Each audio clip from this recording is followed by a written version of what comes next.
ওই সময়ের জালেম বাদশার হাত থেকে নিজেদের ঈমানকে রক্ষা করার জন্য তারা সিদ্ধান্ত নিয়েছিল যে আমরা প্রয়োজনে আমাদের বাড়ি ঘর ধন সম্পদ যা আছে সব কিছু ত্যাগ করব, ঈমান ত্যাগ করব না। আসহাফে কাহাফ, কাহাফ সূরাটার নামকরণই করা হয়েছে যে জন্য তিনটা যুবক, কয়টা যুবক? তিনটা যুবক। কোন কোন বর্ণনায় আসছে, কেউ বলেন 7টা, কেউ বলেন 9টা, তাফসিরের মধ্যে মতভেদ আছে। তো যাই হোক, তাদের সংখ্যা যাই হোক, আমি যেই জিনিসটা বলতে চাচ্ছি যে আপনি নেককার মানুষের সাথে আপনার সম্পর্কটা হবে কেন? ভালো মানুষের সাথে আপনার ওঠা বসা করা লাগবে কেন? এই জন্য যে এখন এই ঘটনার একটুখানি চম্বুকাংশ আপনাদেরকে বললে বুঝতে পারবেন।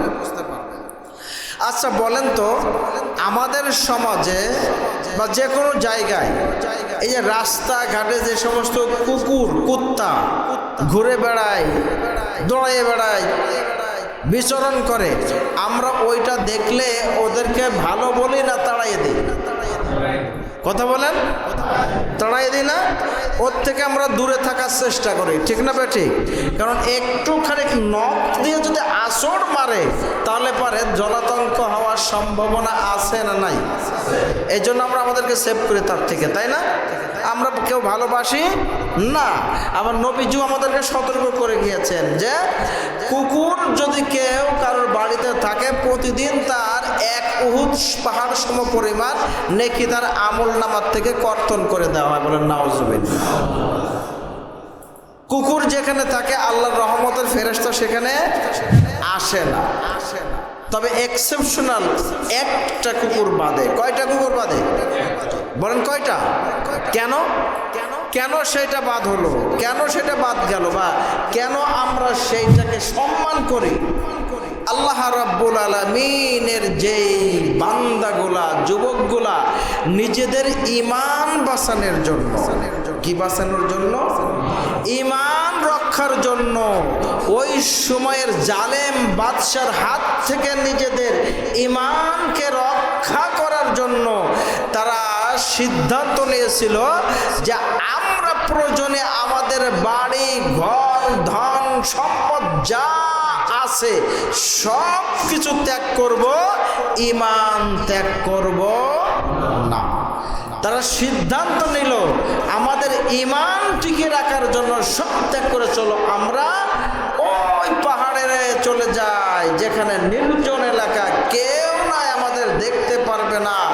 আমরা সেখানে চলে যাই, আমরা সেখানে অবস্থান করি, আমাদেরকে দেখাশোনার দায়িত্ব নেবেন কে? বাস সিদ্ধান্ত নিলেন। যুবকগুলো সব যারা ঈমান এনেছিল তারা নিজেদের ঈমান রক্ষার্থে চলে গেল সবাই পাহাড়ের গুহায়। তাদের সাথে একটি কুকুর গিয়েছিল। কি গিয়েছিল বলে? একটা কুকুর গিয়েছিল। যুবকগুলা পাহাড়ের গুহায় আশ্রয় নিল, আর কুকুরটা পাহাড়ের গুহার মুখে পা সামনের দিকে দিয়ে শুয়ে পড়লেন। আল্লাহ, সব পরিকল্পনা কার? আল্লাহ। যুবকগুলো শুয়ে ঘুমাচ্ছেন পাহাড়ের গুহার মধ্যে। কোরআন বলছে যে আমি তাদের শরীরে এমন একটা অবস্থা করেছিলাম, সূর্য যখন উদয় হতো তখন তাদের শরীরের একদিক তারা ঘুমের মধ্যে ঘুরে যেত।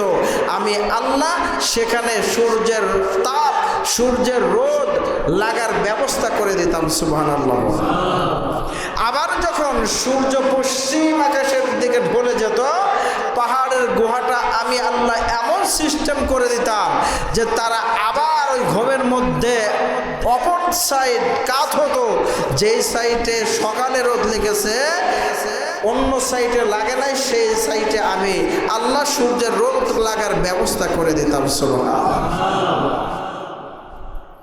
পাহাড়ের গুহার মধ্যে এইভাবে রোদ লাগার ব্যবস্থা করেছিলেন কে? আর পাহাড়ের গুহার মুখে বসেছিলেন কে? বলেন বলেন, কুকুর।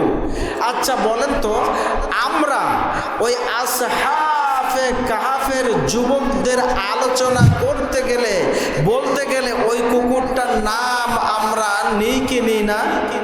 আচ্ছা ওই কুকুরের নাম আমরা যখন নিই, আমরা কি নাক ছিটকাই নাকি আমরা ভালো একটা ফিলিংস নিয়ে বলি? বলেন তো, ভালো একটা ফিলিংস আসে না আমাদের মধ্যে? আচ্ছা কেন? এও কুকুর সেও কুকুর, আমরা এদেরকে ঘৃণা করছি, কিন্তু সেইটাকে আমরা ঘৃণা করছি নাকি? সেটাকে কি করছি আমরা? আরো সেইটাকে আমাদের ঈমান, আমাদের কোরআনের একটা সূরার একটা অংশ হিসাবে আমরা রেসপেক্ট করছি সেই কুকুরকে, ঠিক না বেঠিক? কারণটা কি?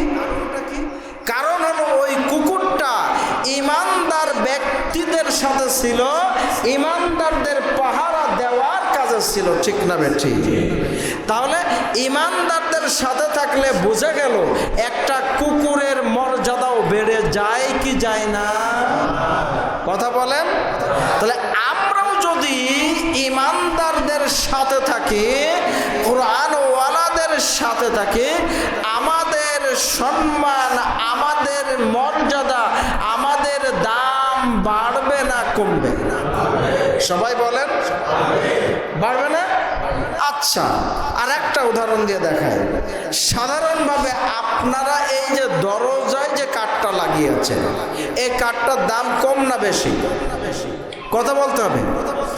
আমার কথা কি আপনারা বুঝতে পারছেন? আমি কি সহজে বোঝাতে পারছি? ওই কাঠটার দাম কম না বেশি? আচ্ছা ওই কাঠের থেকে নর্মাল একটা কাঠ দিয়ে, বা সাপোজ এক্সাম্পল হিসাবে আমি ধরি, ওই কাঠেরই একটা অংশ দিয়ে আপনি একটা রেহেল বানালেন। কি বানালেন? আর একটা দরজা বানাচ্ছেন। এখন ওই দরজায় যদি আপনার সকাল সন্ধ্যা দুপুর বিকাল রাত যে কোনো সময় লাথি লাগে, আপনি কি ওই দরজার কাঠে চুমা খান? ওই দরজার কাঠের লাথি লাগলে আপনার ভিতরে আলাদা কোনো রকম ফিলিংস আসে? আসে না। বাট ওই কাঠেরই একটা অংশ দিয়ে কোরআনুল কারীম রাখার জন্য যেই জিনিসটা বানানো হয়েছে তার নাম কি? রেহেল। আচ্ছা রেহেলে যদি কারোর অসতর্কবশত লাথি লেগে যায়, ওই ব্যক্তিটার ভিতরে আলাদা একটা ফিলিংস আসে কি আসে না? কি করে? তাড়াতাড়ি ওরা নিয়ে একটু চুমো খায়, বুকে লাগায়, কপালে লাগায়, ঠিক না? দাম বেড়েছে কি বাড়ে নাই? কিসের কারণে? বলেন বলেন, কোরআনের কারণে। কিসের কারণে? তাহলে আমরাও যদি ওইভাবে কোরআন ওয়ালা হতে পারে, কোরআন যদি আমাদের কাছে থাকে, আমাদের দাম বাড়বে না কমবে? কিন্তু দুঃখের বিষয় আমরা কোরআনহীন হয়ে গেছি, যার কারণে আমাদের সম্মান এখন আর আগের যুগে যেমন ছিল সেই সম্মান আমাদের না। বুঝতে পারছেন?